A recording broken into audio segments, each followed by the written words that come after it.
ছেলেমেয়েরা কখনো 10 টাকা 5 টাকা চাইলে আমরা সেটা দিতে পারি না। খুব কষ্টে আছি। বৈশ্বিক মন্দায় কর্মী ছাঁটাইয়ের পথে হাঁটছে বহুজাতিক প্রতিষ্ঠানগুলো। অন্তত 1.5 কোটি মানুষের বেকার হওয়ার শঙ্কা।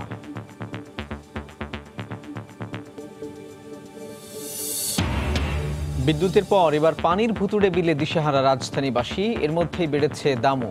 বেআইনি বলছে ক্যাব। সমন্বয়ের দায়সারা আশ্বাস ওয়াসার। করোনার প্রভাবে শিল্পের কাঁচামাল আমদানি কমেছে 22% পর্যন্ত। রপ্তানিতে দীর্ঘমেয়াদে ক্ষতির শঙ্কা। আমদানিতে বিকল্প বাজার খোঁজার পরামর্শ। চুক্তির 3 বছর পর বিশেষ অর্থনৈতিক অঞ্চল স্থাপনে ভারতের অর্থ ছাড় বাস্তবায়ন হলে ভূমিকা রাখবে রপ্তানি বাণিজ্যে। অর্থ ব্যয় স্বচ্ছতা নিশ্চিতের পরামর্শ। এবং দিনাজপুরে পাইকারি বাজারে সব ধরনের চালের দাম কমলেও প্রভাব নেই খুচরা বাজারে। মিলারদের বেঁধে দেয়া দামে চাল বিক্রিতে বাধ্য করার অভিযোগ।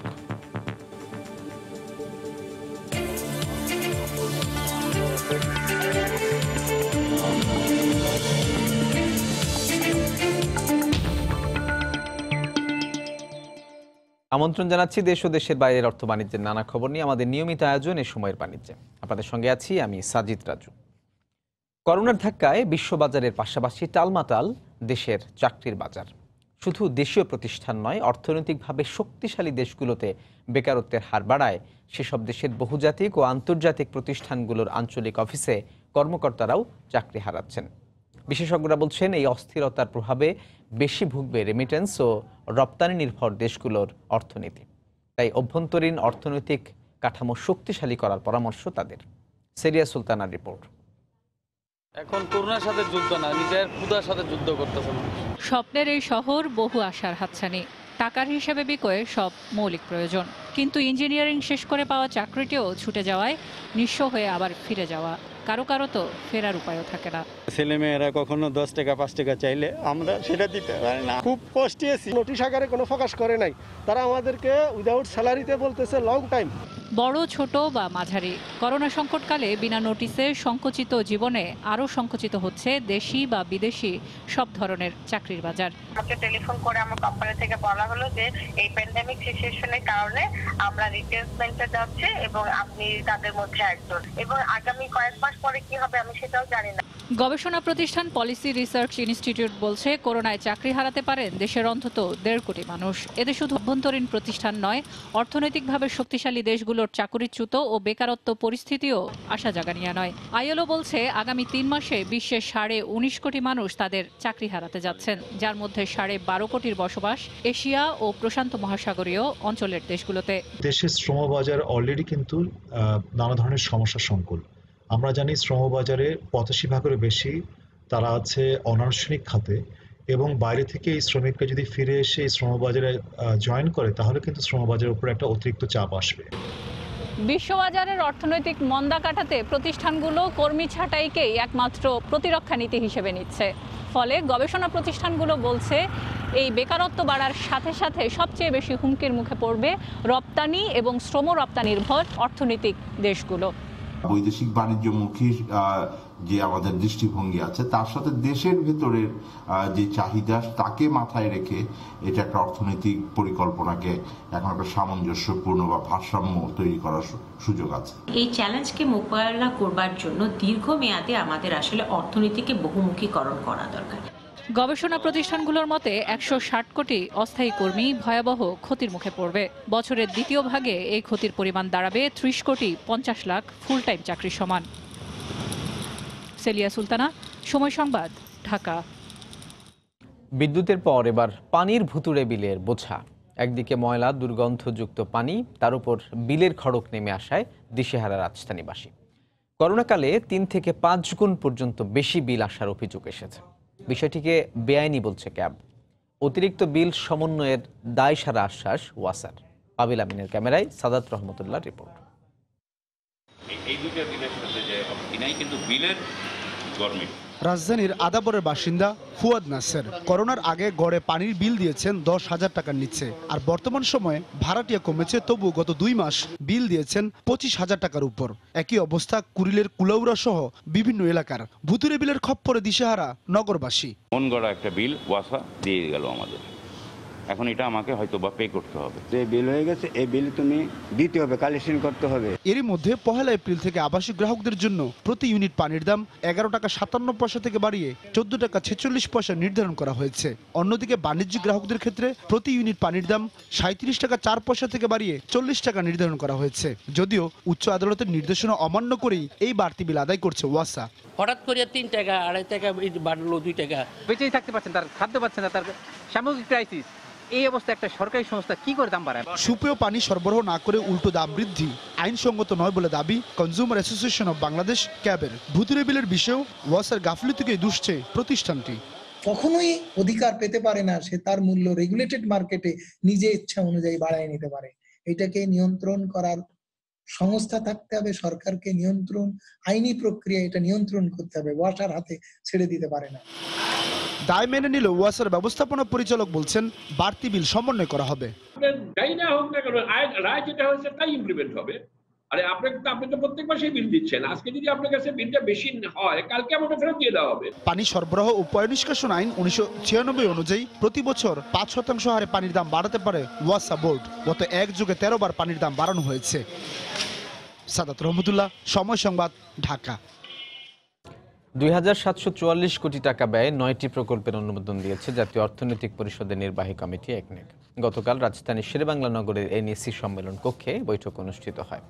ভিডিও কনফারেন্সের মাধ্যমে গণভবন থেকে যুক্ত হন প্রধানমন্ত্রী শেখ হাসিনা।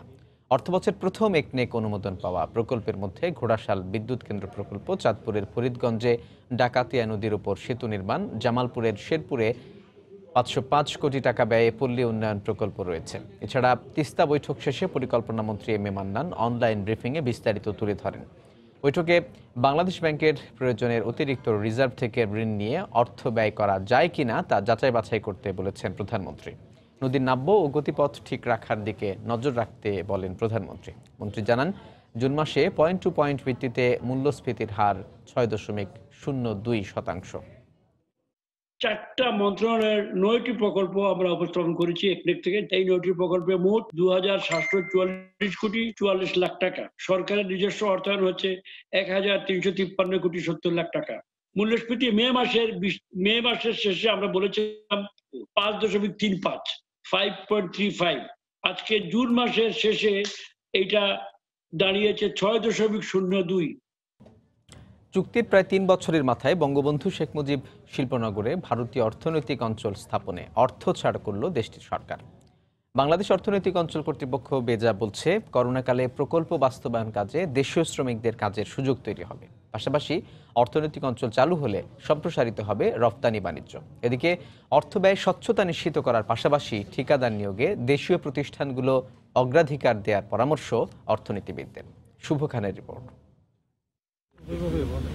2017 সালে ভারত ও বাংলাদেশের মধ্যে $450 কোটি ঋণ চুক্তি সই হয়। এই অর্থ দিয়ে 17টি প্রকল্প বাস্তবায়নের প্রাথমিক তালিকা করে বাংলাদেশ, যার মধ্যে রয়েছে চট্টগ্রামের মিরেরসরাইয়ে বঙ্গবন্ধু শেখ মুজিব শিল্পনগরে 1000 একর জমিতে বিশেষ অর্থনৈতিক অঞ্চল স্থাপন প্রকল্প।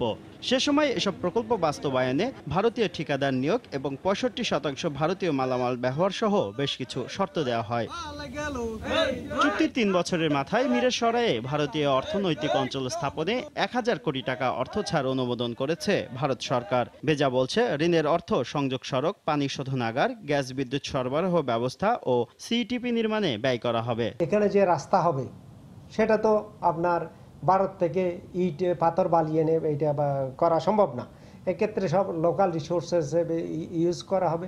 এখানে যে ল্যান্ড ডেভেলপমেন্টের বিষয় আছে সেটা ভারত থেকে আর করে আনা হবে না, এটা এখান থেকেই করা হবে। অতএব এখানে আপনার উন্মুক্ত অংশগ্রহণের সুযোগটাও থাকবে। প্রকল্প বাস্তবায়নে অবকাঠামো সহ উন্নয়ন কাজে আন্তর্জাতিক দরপত্রের মাধ্যমে ঠিকাদার নিয়োগ দেওয়া হবে। এক্ষেত্রে দেশীয় প্রতিষ্ঠানকে অগ্রাধিকার দেওয়ার তাগিদ অর্থনীতিবিদদের। যদি গুণগত মান একই থাকে তাহলে অবশ্যই দেশীয় প্রতিষ্ঠানকে প্রাধান্য দেওয়া যেতে পারে। বাংলাদেশেও টাকাটা থাকবে, সেখানে মানিটাও বাংলাদেশে সার্কুলেট হবে। 50 বছরের ইজারা চুক্তিতে জমি দেওয়া হবে ভারতকে। 1% সুদে 5 বছরের রেয়াত সময় সহ 20 বছরে ঋণ পরিশোধ করতে হবে বাংলাদেশকে। শুভ খান, সময় সংবাদ, ঢাকা। করোনা ভাইরাসের প্রভাবে আমদানি করা কাঁচামালের অভাবে ব্যাহত হচ্ছে রপ্তানি খাতের উৎপাদন। চীন নির্ভরতা বাড়ায় ওষুধ এবং পোশাক খাতের মতো রপ্তানিমুখী খাতের কাঁচামাল আমদানি কমেছে 3 থেকে সর্বোচ্চ 22% পর্যন্ত। এমন অবস্থা চলতে থাকলে রপ্তানি খাতগুলো দীর্ঘমেয়াদে ক্ষতির মুখে পড়তে পারে বলে শঙ্কা সংশ্লিষ্টদের। ঝুঁকি এড়াতে এখনই নতুন বাজার খোঁজার পাশাপাশি বিশ্ব সংস্থার সাথে সম্পর্ক বাড়ানোর আহ্বান বিশেষজ্ঞদের। মামুন আবদুল্লাহর রিপোর্ট। করোনা জ্বরে যখন কাঁপছে বিশ্ব অর্থনীতির চাকা, তখন বাদ যায়নি দেশের কাঁচামাল আমদানি নির্ভর খাতগুলো।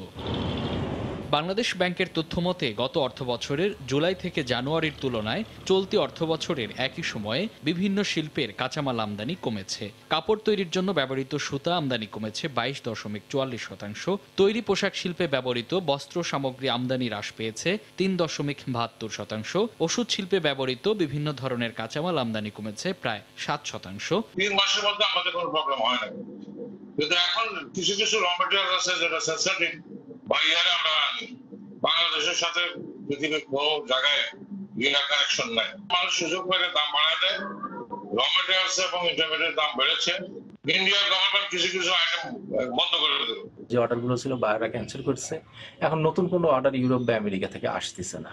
এখন স্যাম্পল ডেভেলপমেন্ট চলতেছে, আশা করি 2 মাস পর অর্ডার হয়ে যাবে।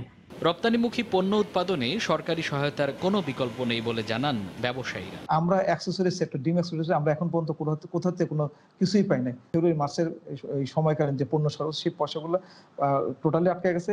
এখানে প্রায় $500 বিলিয়ন কাছাকাছি আমাদের পয়সা আটকে গেছে। সংকট মোকাবেলায় নতুন নীতি প্রণয়নের পাশাপাশি বিশ্ব সংস্থার সাথে সম্পর্ক বাড়ানোর আহ্বান বিশেষজ্ঞদের। একটা দেশের উপর নির্ভর করে যদি ব্যবসা করতে হয়, সেটা কি খারাপ কাটতে হতে পারে, সাপ্লাই চেনে তার কি ইফেক্ট পড়তে পারে, পৃথিবীর সব কোম্পানি এটা বুঝে গেছে। বৈশ্বিক যে সংগঠনগুলো আছে, IMF, ওয়ার্ল্ড ব্যাংক, তাদের সঙ্গে আমাদের যোগাযোগটা বাড়াতে হবে, তাদের কাছ থেকে আমাদের সাহায্য নিয়ে আসতে হবে এবং খুব স্বচ্ছভাবে সেই সাহায্যগুলো মানুষের মধ্যে বিতরণ করে দিতে হবে। বাংলাদেশের মোট আমদানির 26% আসে চীন থেকে, ভারত থেকে আসে 15%, আর বাকি 60% আসে অন্যান্য দেশ থেকে।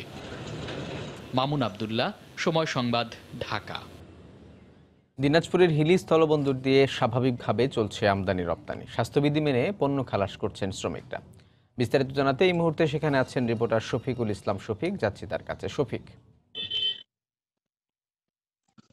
ধন্যবাদ রাজু। আপনাকে একটা বিষয় জানিয়ে রাখি যে প্রতি বছর কুরবানি ঈদের আগে কিন্তু এক ধরনের কিন্তু আমদানি রপ্তানি দুটো চাপ হয়ে থাকে। বিশেষ করে যে পণ্যগুলি আমদানি হয়ে থাকে সে মশলাজাত পণ্য আমদানি হয়ে থাকে। এবারকার দেখবেন যে স্বাস্থ্যবিধি মেনে কিন্তু হিলি স্থল বন্দর দিয়ে আমরা লক্ষ্য করেছি প্রথম থেকে যে কুরবানিদের আগে এখানে 40টা করে পণ্য বাহির ট্রাক প্রবেশ করলো, এখন তার দিন দিন তা বৃদ্ধি পাচ্ছে। এর মূলত আমদানি বৃদ্ধি পাওয়ার কারণ হচ্ছে, আপনি জানেন যে করোনা ভাইরাসের কারণে বহির্বিশ্ব থেকে কিন্তু আমদানি অনেকটাই বন্ধ রয়েছে, যে চাপটা কিন্তু হিলি স্থল বন্দর দিয়ে কিন্তু এখানে বৃদ্ধি পেয়েছে আমাদেরকে ব্যবসায়ীরা জানিয়েছেন। আমরা এখানে দেখেছি প্রতিদিন এখানে 3 স্তরের স্বাস্থ্যবিধি মেনে কিন্তু আমদানি রপ্তানি করা হচ্ছে। প্রথমে যে পরিমাণে আমদানি অল্প পরিসরে হলো, এখন কিন্তু প্রতিদিন কিন্তু এখানে আমরা লক্ষ্য করেছি যে এখানে 150 থেকে 190 প্রায় 200 ট্রাক কিন্তু এখানে আমদানি হচ্ছে। পাশাপাশি এখানে রপ্তানি হচ্ছে কিন্তু 30 থেকে 40টা পণ্য কিন্তু আমদানি হচ্ছে।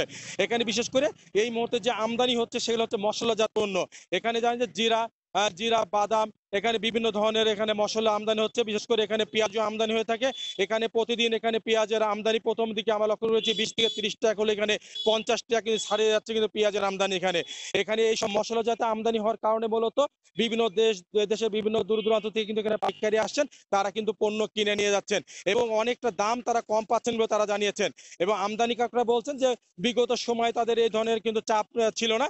এই চাপটা হওয়ার কারণেই হচ্ছে জানেন যে এইসব মশলা আইটেমগুলি বিশেষ করে চায়না বা বিভিন্ন দেশ থেকে কিন্তু এখানে কিন্তু আমদানি হলো, সেখানে কিন্তু এখানে আমদানি হচ্ছে না, বিশেষ করে ভারত থেকে আমদানি হচ্ছে। ব্যবসায়ীরা জানিয়েছেন যে 1 মাসের কম সময় যেহেতু এখানে কুরবানিদের সময় আছে, এই জন্য মশলা জাত থেকে শুরু করে প্রত্যেকটা পণ্য কিন্তু আমদানি হচ্ছে। আমরা একটা প্রথম অবস্থা দেখেছিলাম যে ভারত শর্ত দিয়েছিল যে স্বাস্থ্যবিধি যদি পর্যাপ্ত নিরাপত্তা বাংলাদেশে থাকে সেক্ষেত্রে তারা আমদানি রপ্তানি দুটো বৃদ্ধি করবে। তারা কিন্তু অলরেডি তারা ওখানে স্বাস্থ্যবিধি মানার পরে কিন্তু আমদানি বৃদ্ধি পাচ্ছে। আমরা কদিন দেখেছি যে পাথরটা বন্ধ থাকলো, সে পাথরটা কিন্তু বৃদ্ধি পেয়েছে। প্রতিদিন হিল স্থলবন্দরে আপনাকে সবকিছু বলে বলা যেতে পারে যে আমদানি রপ্তানি এবং সবকিছু গতিশীল ফিরে পেয়েছে, প্রাণ চাঞ্চলতা ফিরে পেয়েছে এই হিল স্থলবন্দরে। আর একটা কথা আপনাকে জানিয়ে রাখি যে বাংলাদেশে যে পেঁয়াজ আমদানি হয়ে থাকে তার এই আমদানিকারকরা কিন্তু সারা বাংলাদেশের কিন্তু একটা অংশ কিন্তু এখানে আমদানি করে থাকে। সে আমদানিকারকরা কিন্তু এখানে পেঁয়াজ আমদানি করছে তারা, এবং দেখবেন যে ভারত থেকে র্যাকে করে মালবাহী ট্রেনে করে তারা পেঁয়াজ আমদানি করছে। গতকালকেও আমরা দেখেছি এখানে 1600 মেট্রিক টন তারা পেঁয়াজ আমদানি করেছে। সে পেঁয়াজগুলি কিন্তু এখানে মূলত তারা 21 থেকে 22 টাকা বিক্রি করেছে। এবং বাংলাদেশে যে প্রতিদিন যে 40-50 ট্রাক যে পেঁয়াজ আমদানি হচ্ছে এখানে বন্দরে কিন্তু সেটা বিক্রি হচ্ছে। আপনাকে একটা বিষয় জানিয়ে রাখি, হিল স্থল বন্দর এলাকাতে ছোট বড় মিলে কিন্তু এখানে 50টা আড়ত রয়েছে। সে আড়তগুলিতে দেশের বিভিন্ন দূর দূরান্ত থেকে এখানে শত শত পাইকাররা কিন্তু এখানে পণ্য কিনতে আসেন।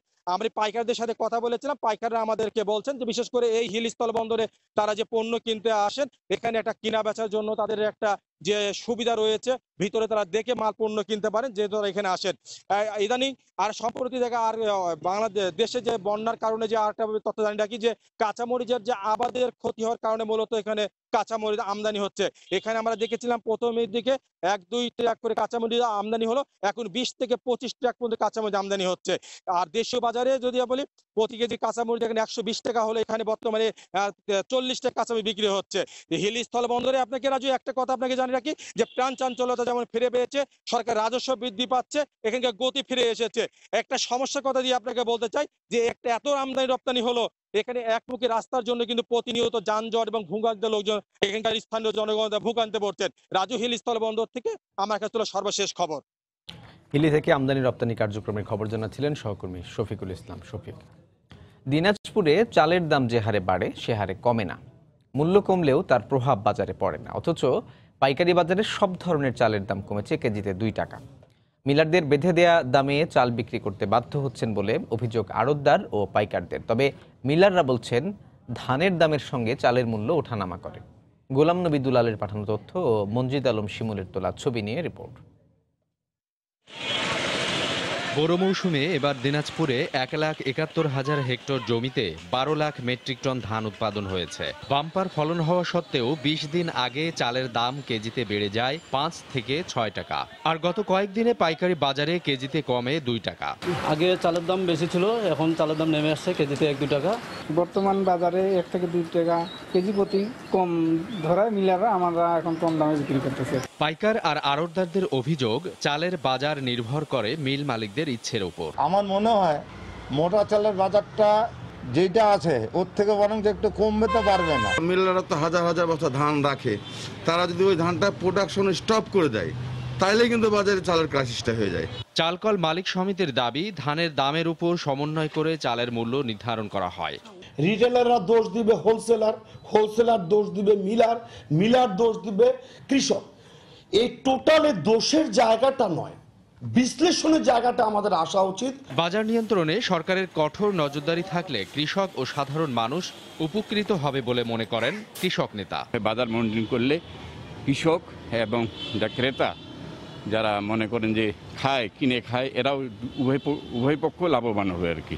জেলা খাদ্য বিভাগ এবার মিলারদের কাছ থেকে 91,700 মেট্রিক টন চাল কিনবে। চাল উৎপাদন হয়েছে 8 লাখ মেট্রিক টন। সময় সংবাদ, দিনাজপুর। যশোরে বসেছে কোরবানির পশুর হাট, তবে করোনার কারণে এবার পশুর দাম কম বলে দাবি গরু খামারিদের। এই মুহূর্তে শার্শা উপজেলার বাগ আঁচড়ায় পশুর হাটে আছেন রিপোর্টার জুয়েল মৃধাব। সরাসরি যাচ্ছি তার কাছে। জুয়েল। যশোরের শার্শা উপজেলার 7 মাইল এই পশু হাটটি যশোর এবং সাতক্ষীরা 2 জেলার সবচেয়ে বড় হাট, এবং এই হাটে কিন্তু এই 2 জেলার মানুষ ছাড়াও দেশের বিভিন্ন অঞ্চলের মানুষ কুরবানির গরু কিনতে আসেন। বিশেষ করে ঢাকা, চিটাগাং, চট্টগ্রাম, বরিশাল, নোয়াখালী, ফরিদপুর, কুষ্টিয়া অঞ্চলের মানুষ এই হাট থেকে কুরবানির জন্য গরু কিনে নিয়ে যান। তো এবছর কিন্তু করোনার কারণে এই হাটটা ঠিক সেইভাবে জমেনি। প্রতি 7 মাইলের যেদিন হাট থাকে সে হাটে প্রতিটি হাটে প্রায় 20 থেকে 25 হাজার গরু ওঠে, কিন্তু আজকে কিন্তু হাটটা অনেকটা ফাঁকা। আজকে হাটে যে গরু আছে তা সর্বোচ্চ হলে 5,000 মতো গরু হবে। করোনার কারণে মূলত হাটের এই অবস্থা। বিশেষ করে ক্রেতা না থাকায় খামারিরা কিন্তু গরু আনছেন না। যে যারা আসছেন তারা আগে হাট দেখে যাচ্ছেন, হাটের দাম বুঝতেছেন, তারপরে তারা গরু আনবেন বলে বলছেন। আর যেসব খামারিরা গরু এনেছেন তারা বলছেন যে এখানে দাম পাওয়া বলছে না, যে ক্রেতারা যেসব ব্যাপারীরা আসছেন তারা ঠিক দাম বলছে না। গত বছর যে গরু 22,000 টাকা মন হিসাবে বিক্রি করেছেন সেই গরুর দাম এখন 16,000 টাকা থেকে 18,000 টাকার ভিতরে ওঠানামা করছে। খামারি এবং ব্যাপারীরা আমাদের জানিয়েছেন যে প্রতিটি গরুতে প্রায় 15 থেকে 30,000 টাকা পর্যন্ত কম মূল্য বলতেছে ক্রেতারা। এই মূল্যে যদি গরু বিক্রি করতে যান তাহলে কিন্তু তাদের প্রচুর লস হয়ে যাবে। এই কারণে তারা আসলে দুই একটা হাট আরো দেখতে চান। আমাদের যশোরে কিন্তু এবছর কুরবানির জন্য লক্ষ্যমাত্রা ছিল প্রায় 60,000 গরু ছাগলের।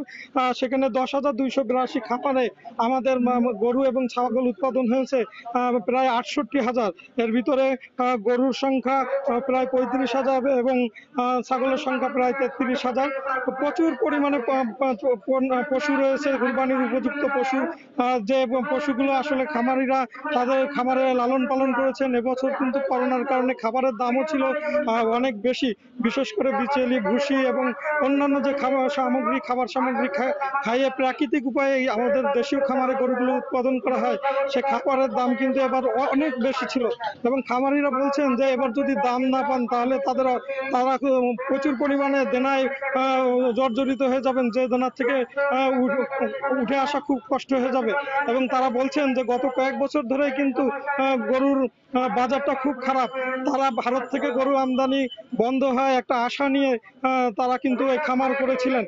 প্রথম দিকে সেই তারা আশার আলো দেখলেও চাহিদা মতো লাভ করতে পারলেও কিন্তু পর্যায়ক্রমে এখন কিন্তু দিন দিন গরুর দাম কমায় খামারিরা হতাশ হয়ে পড়ছেন। এবং তারা, আমি কিছু খামারের সাথে কথা বলেছি, তারা কিন্তু আমাদেরকে জানিয়েছেন যে আগামীতে গরু লালন পালন করবেন কিনা, হৃষ্টপুষ্ট করবেন কিনা সেটা নিয়ে তাদের ভাবতে হবে। কারণ কি প্রতি বছরই কিন্তু গরুর দাম কমছে। আমি এখানে হাটের খামারি এবং ব্যাপারী যারা আসছেন তাদের সাথে আমি কথা বলেছি, তারা বলছেন যে কেবল 2টো হাট গেল এবং যশোরে প্রায় 27টা হাট, বিভিন্ন হাটে কিন্তু গরু উঠাচ্ছেন খামারিরা, কিন্তু সেই দাম বলছে না। তো তারা আরো 2-1টি হাট দেখবেন, দেখার পরেই আসলে গরু বিক্রির জন্য চিন্তা ভাবনা করবেন। রাজু, এই ছিল আমার কাছে সর্বশেষ।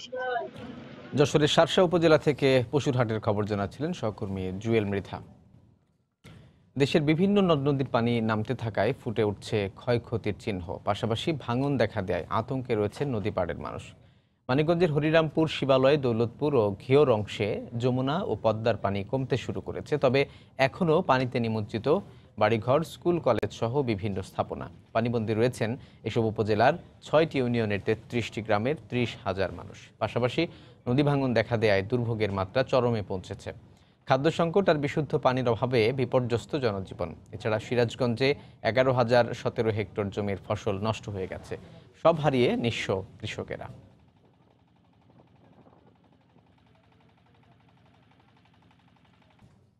গত 24 ঘন্টায় মানিকগঞ্জে যমুনার পানি কমতে শুরু করলেও নতুন করে ভাঙন দেখা দিয়েছে নদী তীরবর্তী বিভিন্ন এলাকায়। এই মুহূর্তে দৌলতপুর এলাকায় আছেন রিপোর্টার ইউসুফ আলী, চলে যাচ্ছি তার কাছে। ইউসুফ। রাজু, মানিকগঞ্জে কিন্তু যে দৌলতপুর রয়েছে এবং শিবালয়, হরিরামপুর, ঘিওর, এই 4টি উপজেলা আসলে ভাঙনের শিকার হয় প্রত্যেক বছর। তো এই মুহূর্তের কথা যদি আপনাকে বলি, সেই ক্ষেত্রে এই মুহূর্তে কিন্তু মানিকগঞ্জ যেটা আসলে যেটা যমুনা নদীর পানিটা কিছুটা কমে একটা বিপদ সীমার একটু নিচ দিয়ে প্রবাহিত হচ্ছে। সেই ক্ষেত্রে কিন্তু এখনও মানিকগঞ্জে আসলে যে নিম্ন অঞ্চল রয়েছে, সেই নিম্ন অঞ্চলে কমপক্ষে 30,000 মানুষ এখনও কিন্তু পানিবন্দী রয়েছে। অর্থাৎ তাদের রাস্তাঘাট তলিয়ে তারা কিন্তু একদম দিশাহারা হয়ে পড়েছে। বিশেষ করে তাদের একদিকে খাদ্য সংকট, অন্যদিকে কিন্তু গোখাদ্যেরও এই অঞ্চলে সংকট দেখা দিয়েছে। তো অন্যদিকে কিন্তু পানি কমার ফলে মানিকগঞ্জে দেখা দিয়েছে নতুন করে ভাঙন। তো গতকাল কিন্তু ভাঙনটা তীব্র থেকে তীব্র আকার ধারণ করেছিল। আজকে সেই ক্ষেত্রে কিন্তু ভাঙ্গার পরিমাণ একটু কমে আসছে। কিন্তু তারপরে কিন্তু এটা ভাঙছে। মানিকগঞ্জের এই 4টি উপজেলার যে কথা বলছিলাম, এই 4টি উপজেলায় কিন্তু প্রতিনিয়ত এটা ভাঙে। তো এটা এই অঞ্চলটা যারা ভাঙনের শিকার রয়েছে, এটা আসলে এই অঞ্চলে যারা মানুষ তাদের সাথে আমি কথা বলেছি, তারা বলছে আসলে এখনো তারা কিন্তু অনেক বাড়িতে, অর্থাৎ গত 24 ঘন্টায় মানিকগঞ্জের দৌলতপুরের এই অংশে, অর্থাৎ বাচামারা, বাগুটিয়া, জিয়ানপুর, এই 4টে যে ইউনিয়ন রয়েছে, এই 4টে ইউনিয়নের কমপক্ষে 10টি কিন্তু বাড়িতে একদম যমুনা নদীতে বিলীন হয়ে গিয়েছে। 50টি ঘর মানুষ, 50টি পরিবার কিন্তু তাদের ঘর বাড়ি নিয়ে অন্যত্র চলে গিয়েছে এবং প্রতিনিয়তই তারা কিন্তু আসলে ভাঙনের শিকার হচ্ছে। সব কিছু মিলিয়ে যে প্রশাসনের পক্ষ থেকে যে তেমনটি ব্যবস্থা তা কিন্তু নেয় না। এটা আপৎকালীন কিছু ব্যবস্থা গ্রহণ করে, সেটা কিন্তু স্থায়ী হয় না। এলাকাবাসীর দাবি যে এই এলাকায় কিন্তু একটা স্থায়ী যদি ব্যবস্থা করা হয় তাহলে প্রতি বছর তারা ভাঙনের শিকার হবেন না। এই ছিল রাজু আমার কাছে দৌলতপুরের ভাঙন এলাকা থেকে সর্বশেষ অবস্থা। মানিকগঞ্জের দৌলতপুর থেকে বন্যা পরিস্থিতি এবং নদী ভাঙনের সবশেষ খবর জানাচ্ছিলেন সহকর্মী ইউসুফ আলী। আসন্ন কোরবানি ঈদে পশুর চামড়া সংগ্রহের জন্য ব্যবসায়ীরা ঋণ পুনঃতফসিলের সুযোগ পাবেন। বাংলাদেশ ব্যাংকের এক প্রজ্ঞাপনে বলা হয়েছে, চলতি বছরের 30 জুন পর্যন্ত থাকা ঋণের ওপর ন্যূনতম 2% ডাউন পেমেন্ট করে পুনঃতফসিল কর রেয়াত পাবেন গ্রাহকরা। চলতি মাসের 30 তারিখের মধ্যে সংশ্লিষ্ট ব্যাংকে গ্রাহকদের আবেদন করার সময়সীমা নির্ধারণ করা হয়েছে। তবে এক্ষেত্রে আগে আদায় করা কিস্তির অর্থ ডাউন পেমেন্ট হিসেবে গ্রহণযোগ্য হবে না। 1 বছরের গ্রেস পিরিয়ড সহ চলমান ঋণের সর্বোচ্চ 6 বছর ও মেয়াদি ঋণের বিপরীতে সর্বোচ্চ 8 বছর মেয়াদি পুনঃতফসিল করা যাবে। বর্তমান করোনা পরিস্থিতিতে আসন্ন ঈদুল আজহা উপলক্ষে কোরবানির পশুর চামড়া বেচাকেনা ও সংরক্ষণের কার্যক্রম সুষ্ঠুভাবে সম্পন্ন করতে এই উদ্যোগ বলে জানানো হয়েছে। এবার জানাবো দেশের পুঁজিবাজারের খবর। চলে যাচ্ছি ঢাকা স্টক এক্সচেঞ্জ ডিএসসির অফিসিয়াল ওয়েবসাইট dscbd.org-তে। দেখতে পাচ্ছি সকাল 10:30 লেনদেন শুরুর পর থেকে এখন পর্যন্ত ঢাকা স্টক এক্সচেঞ্জ ডিএসসির প্রতিটি সূচকই বেশ ঊর্ধ্বমুখী প্রবণতা ধরে রেখেছে। ঢাকা স্টক এক্সচেঞ্জের প্রধান সূচক ডিএসসি এক্স 3 পয়েন্ট বেড়ে ৩,৯৯৭ পয়েন্টে অবস্থান করছে এই মুহূর্তে। ডিএসসির সরিয়া ইন্ডেক্স ডিএসসি এস সেটিও ঊর্ধ্বমুখী ৯,৯২২ পয়েন্টে অবস্থান করছে এই মুহূর্তে এবং ডিএসসির বাছাই সূচক 30 ইন্ডেক্স 2 পয়েন্ট বেড়ে ১,৩৪৫ পয়েন্টে অবস্থান করছে। সকাল 10:30 থেকে লেনদেন শুরুর পর এখন পর্যন্ত ঢাকা স্টক এক্সচেঞ্জ ডিএসসিতে 64 কোটি টাকার লেনদেন হয়েছে। লেনদেন হওয়া কোম্পানিগুলোর মধ্যে 32টি কোম্পানির শেয়ার এবং মিউচুয়াল ফান্ডের দর বেড়েছে, কমেছে 44টি কোম্পানির এবং অপরিবর্তিত রয়েছে 191টি কোম্পানির শেয়ার এবং মিউচুয়াল ফান্ডের দর। আমরা এখন পর্যন্ত লেনদেন হওয়া কোম্পানিগুলোর মধ্যে শীর্ষ 20-এ অবস্থান করছে যে কোম্পানিগুলো, সেসব কোম্পানির লেনদেনের সর্বশেষ পরিস্থিতির খবর আপনাদের জানাচ্ছি। প্রথম অবস্থানে এই মুহূর্তে রয়েছে বিকন ফার্মা। আমরা দেখতে পাচ্ছি যে বেশ কয়েকটি ফার্মাসিউটিক্যাল কোম্পানির কিন্তু তালিকার শীর্ষে চলে এসেছে। 1 নম্বর স্থানে বিকন ফার্মা রয়েছে 61 টাকা 40 পয়সা প্রতিটি শেয়ারের দর নিয়ে।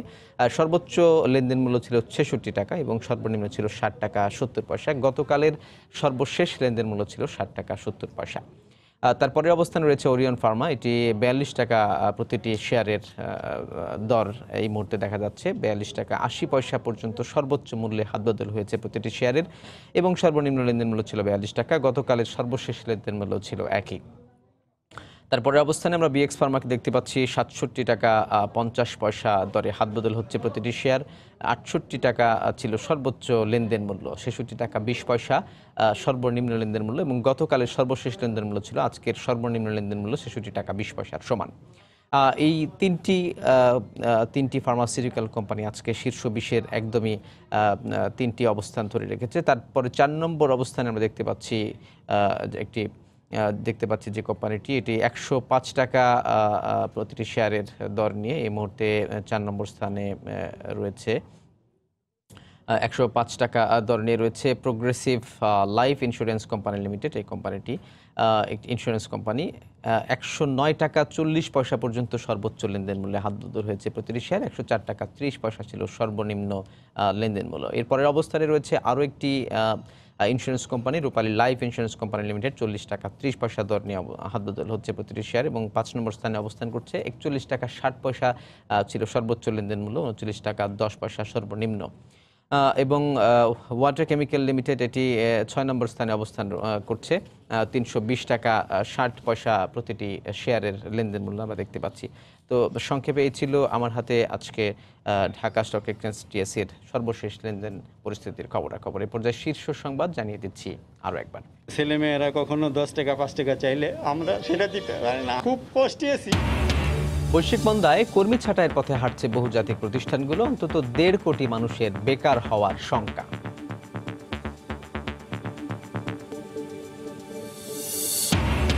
বিদ্যুতের পর এবার পানির ভুতুড়ে বিলে দিশেহারা রাজধানীবাসী। এর মধ্যেই বেড়েছে দামও, বেআইনি বলছে ক্যাব, সমন্বয়ের দায়সারা আশ্বাস ওয়াসার। করোনার প্রভাবে শিল্পের কাঁচামাল আমদানি কমেছে 22% পর্যন্ত। রপ্তানিতে দীর্ঘমেয়াদে ক্ষতির শঙ্কা, আমদানিতে বিকল্প বাজার খোঁজার পরামর্শ। চুক্তির 3 বছর পর বিশেষ অর্থনৈতিক অঞ্চল স্থাপনে ভারতের অর্থ ছাড়, বাস্তবায়ন হলে ভূমিকা রাখবে রপ্তানি বাণিজ্যে, অর্থ ব্যয় স্বচ্ছতা নিশ্চিতের পরামর্শ। এবং দিনাজপুরে পাইকারি বাজারে সব ধরনের চালের দাম কমলেও প্রভাব নেই খুচরা বাজারে, মিলারদের বেঁধে দেয়া দামে চাল বিক্রিতে বাধ্য করার অভিযোগ। এই ছিল এই সময়ের বাণিজ্য। যে কোনো খবর পেতে ভিজিট করুন সময়নিউজ.টিভি। আপনার মোবাইলে সময় টিভি দেখতেও সব খবর পেতে ডাউনলোড করুন সময় অ্যাপ। সঙ্গে থাকুন সময়।